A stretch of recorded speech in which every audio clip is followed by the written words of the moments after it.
podcast listeners. Welcome to the Franchise Story Podcast. Today we have a special treat for you. We are at the 2020 IFA convention in Orlando, Florida, and we are talking with some amazing franchisors. I cannot wait to share their story and their insights with you. Hey, Franchise Story Podcast listeners. Today, we have an amazing treat for you. We are at the 2020 IFA convention in Orlando, and my guest is Chris McCuiston of Goldfish Swim School. Chris, welcome to the podcast. Thank you for having me. Yeah, so you are a veteran of IFA conferences. You said you've been coming for several years. Yeah. Why do you come every year?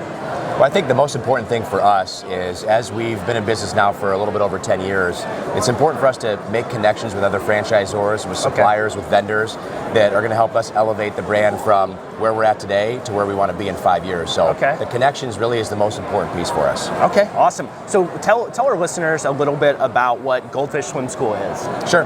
Yeah, so we're a learn to swim brand. So what we do is we teach infants from 4 months old up through about 12 years of age. Children how to learn to swim and be safe in the water while making their experience what we call golden. So we do it through the science of swim play. And so our method is very structured around the science behind swimming and the technique, but also through play, so they have a lot of fun doing it as well. That's so cool. We built facilities anywhere from 6,000 to about 10,000 square feet. Put a pool inside, make the facility very tropical and inviting for moms and dads and their kids to come in and swim. That sounds awesome. So I was telling you earlier, I have twin 3.5-year-old boys, and one of my biggest fears is them drowning, right? Because I know that's like a huge issue. And my wife, of course, wants a pool at our house. And so I tell her, no, because they need to learn how to swim first. So that's probably, there's probably a fair number of people that come there just for that specific That's the number one reason, So we start everything with all the safety side of the swim. And so when kids come in, if they don't know how to swim at all, it's all safety. Learn to float on your back, learn to, if you fall in, get back to the pool, get yourself out, yell for help, whatever it may be. So that's the foundation for what we do. And then we also teach through all 4 competitive strokes. So if they want to be on a swim team, we try to help them with that too. All right, but no adults, so I can't come in and be like, all right, I got to get this whole competitive swim thing figured out. We don't do adults, no offense to adults, but they tend to cheat. Our pools are only 4 feet deep, and so they tend to stand up, and it's tough for them to learn when they're standing in the pool versus swimming. So how big is, where are you guys at in development? When did you kind of start? So we started franchising back in 2009. Tomorrow we're going to open up units 100, 101, and 102. Oh, wow. So we're crossing that threshold, and we are about 3 years out from probably crossing 200. So we've ramped up development the last couple of years. We've got some good things over the next 3 to 5 years going forward. That's really interesting. So the last guest that we had on was just right at that 100 mark too. Sure. And we talked about, what is the significance for you of getting to that point? Well, I think it's unique in franchising. Only, I think the number 16% make it past 100. So I think what it does is it gives us some credibility for anybody who's seeking out this type of opportunity. So we've got strong financials, we're a larger investment, but we're something where we're now considered to be more proven than what we were previous years, and we've got stability. So when franchisees or prospects look at us, they look at the financial model, they look at the stability, they look at, we're a brand where parents need to learn to swim, right? This is not something where it's a fad, it's going to go away. Like you said, they want their kids to learn how to swim and be safe in the water. Yeah, that makes a ton of sense. How did you guys get into the space? What was your background prior to, and why did you decide this model and franchising? So I was always a land mammal. I spent my entire life playing sports, baseball, football on solid land. My wife was a swimmer. So through high school, through college at the University of Arizona, she heard about this concept out in Arizona, and it kind of sunk in as kind of a seed was planted. 2 years after we got married and we're in the workforce, she said, let's look into this concept. So she kind of is the visionary behind it. We spent 2 years building the business plan out and trying to see if we could make it work, and then opened back up in 2006, our first company-owned location. That would be a terrifying time to open your first location. Yes. Yeah. So, but the beautiful thing about this industry is we opened in 2006, we're in Detroit, right? And so we're hitting this economy that's just going south, but we kept growing because every parent, they're cutting other activities and but they're not cutting a life skill out. So that's why we tend to be very stable and even grow during the economy when it's up and down and not doing so well. Man, talk about battle tested. 2008 Detroit. Yes. That's the epicenter of it all being bad, right? We were very nervous. Yeah. And like I said, as we kept growing, people kept seeing value in what we were doing and knew that that's what they wanted to invest in their kids. That's awesome. So only 2 years out of school when you guys decided to make this, how do you put together something so daunting? I also started franchising like about 2 years out of school, so I was like 23 when I bought my first franchise. But that was but did you know then it was going to be a franchise, or at that point did you just say, okay? We had no clue it was going to be a franchise. We didn't even think about that. So we thought we'd open up 4 or 5 locations in Michigan, all company owned, and that was it. But about 2 years after we opened up our doors, we were approached to partner, and I said, well, we went through a couple rounds of what a partnership would look like. Didn't work out, so we said, if you'd be our first franchisee, we'll get legal to franchise and expand that way. So we did, and we opened up our first franchise in 2009. So we spent years developing a business plan, the systems, the operations, the overall brand before we jumped in and did it. Yeah, which makes a lot of sense. I mean, you do see a lot of kind of franchisors coming to market that don't necessarily have a really cooked out process. So back in the beginning, so why did you decide to go franchising versus partner? What was it that made you make that decision? Because it's daunting to become a franchisor. It is, yeah. So our investment's large. We're over $1.5 million, sometimes north of $2 million if you invest and buy the real estate. So it's more of a speed to market play. And it was one of those where we didn't want to take on the heavy debt load. I'm a control freak, and so I wanted to continue to control the brand, but not have to be at every single location that we open up, or else I wouldn't be around. I wouldn't be home. So it was a quality of life play, but it was also a speed to development play. Being a control freak and being a franchisor has to be a wild experience at some level, right? It is. Did you know that that's what you were getting into? Not really. It took years to kind of separate myself from knowing that, okay, they're in this business for a reason. We've developed the systems and plans for them to operate it. We have to let them operate it. Knowing that we're going to have oversight and there's governance and there's training that we have to provide, we got to trust them to do the right thing. If we've done our job, they're going to do the right thing. So if you were talking to someone that was looking to become a franchisor, what would you tell them to help them understand that franchisor-franchisee relationship dynamic? Sure. So I think as a franchisor, you just need to understand that these individuals are going to be in business for themselves, operating under your brand umbrella, using your marks, but you need to give them some flexibility. There's different markets require different needs. So for us, parental needs, or how we communicate to parents, or how we operate, or how we hire and train, it's going to be a little bit different around the country. So you got to know that you're going to give them the systems and operations, train them on it, but you got to give them some flexibility to operate and be okay with that. Did you try the opposite side of that, of like being a little bit over controlling and having them fight back and make the adjustment? We've dealt with that early on, where we just kind of were closed-minded to a lot and said, no, this is the way to do it, without being open to say, okay, why don't you try it, test it, and if it works, we're going to implement it. But if it doesn't work, come back to the systems that you were trained on. Right. Yeah, that has to be,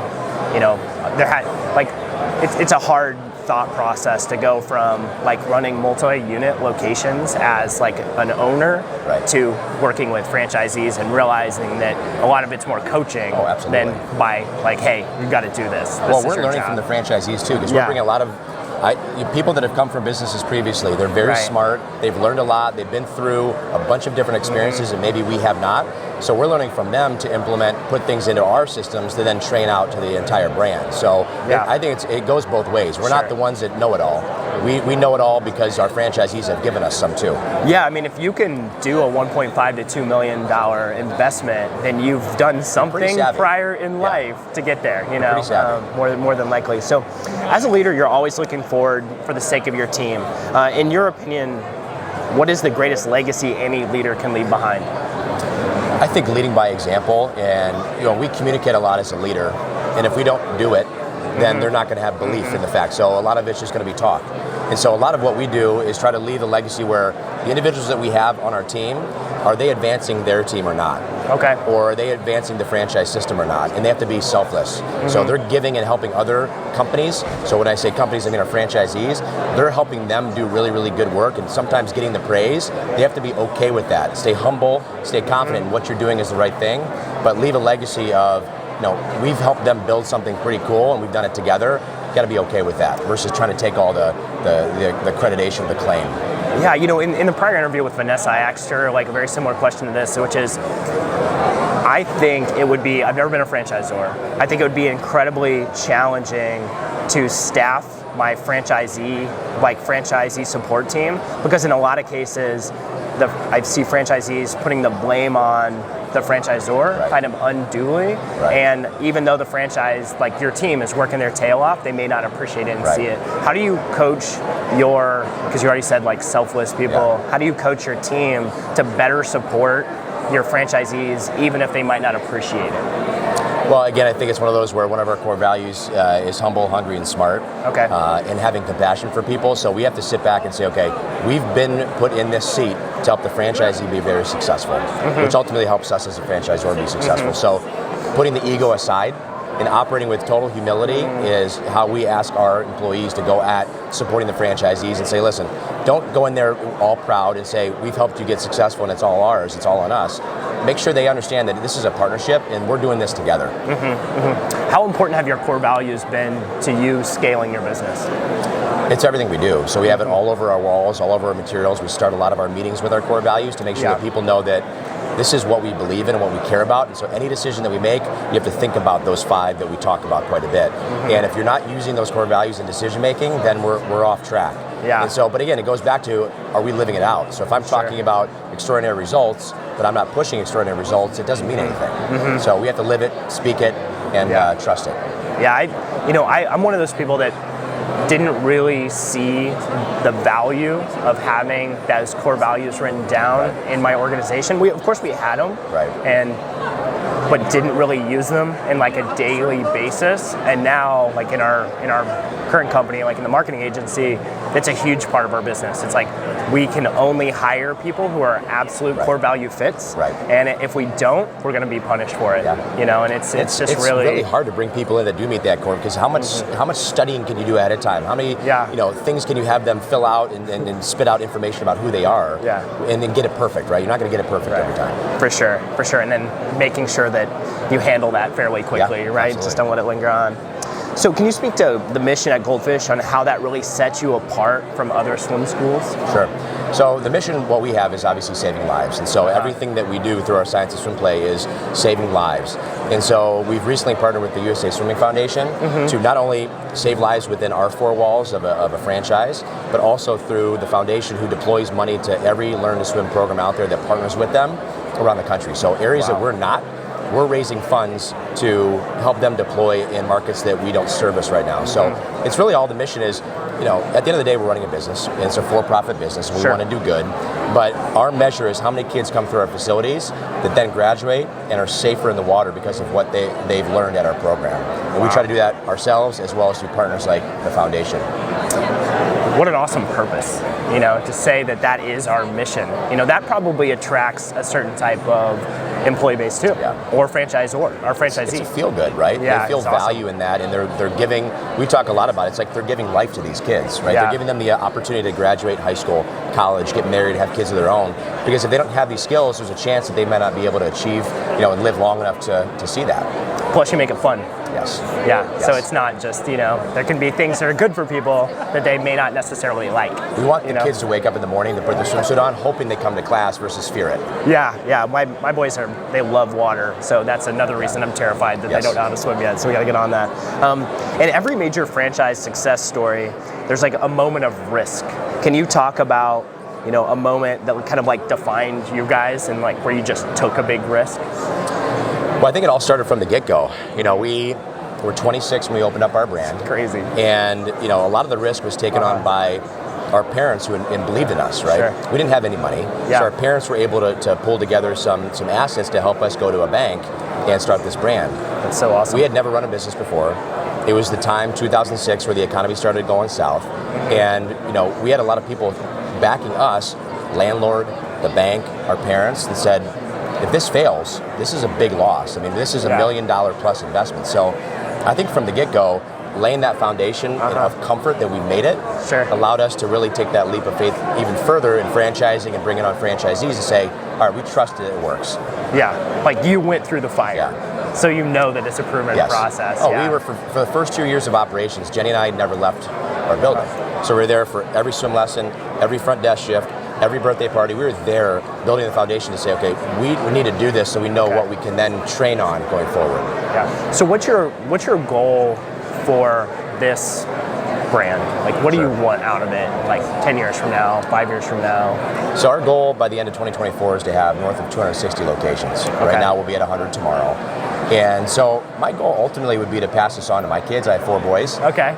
If they want to be in the business, if they're the right fit for the business. But I'd love to see this. We have a lot to accomplish. Okay. So we're in North America, 2 locations in Toronto. But we want to go overseas. We want to figure out what are the options over there and challenge ourselves to get over there and expand our brand in markets that have no clue about a learn to swim company or don't have access to pools. So that's kind of our goal, is to really take it international. I'll probably within the next 3 to 5 years to really dabble in that and see what that opportunity looks like. Yeah, that has to be a pretty wild thing to sit down and think about. Like, all right, we've gotten to this point, we're at 100, but we could have locations anywhere in the world. And how does that even work, and how do you support it? Sure. Right? It has to be exciting, daunting. Have you found any really good resources to help you understand what it's going to take from going to pretty well-established North American brand to, We haven't yet, but it's going to be one of our goals over the next probably 2 years to really research that, understand what is it going to take if we're going to go to England, if we're going to go to Europe, what does that look like? Yeah. What does that mean, and what resources do we need? So just like we started up our business and took us 2 years, it's going to take us time for us to do our homework and lay out the foundation for what that may look like. Yeah, well, that's really exciting. I hope that we check in 4 or 5 years and you're all over the world. Same. So thanks for being on the podcast today. I really enjoyed it. You guys have an awesome story, a really unique kind of mission. Talked about a lot of different concepts. That's what I said on one of the prior ones is it's amazing when you come here to the IFA convention how much stuff franchising really is. Right. It's awesome. So thank you for your time today. Right, really thank you. I appreciate the invitation to be here.